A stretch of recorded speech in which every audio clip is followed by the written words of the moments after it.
উফ কি বনিছা উৎসৱ পাৰ্বণবোৰ আহিলে ঘৰলৈ অলপমান বেছিয়ে মনত পৰে এইবাৰো মাঘ বিহু ঘৰৰ পৰা দূৰতে পাতিব লৈছোঁ আৰু উৰুকা বুলি সৰুকৈ অলপ কিবা আয়োজন কৰিছোঁ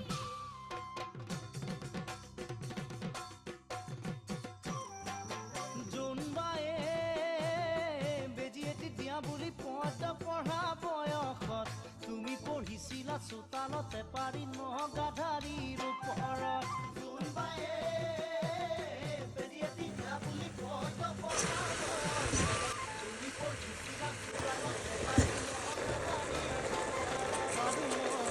তোমাকে জুমি জুমি চালো জানৈ মই তোমাকে জুমি জুমি চালো জানৈ লেমৰ পোহৰত তোমাৰ মুখনি নতুন ৰঙেৰে উঠিছিল জিলি মই এতিয়া খাওঁ বাই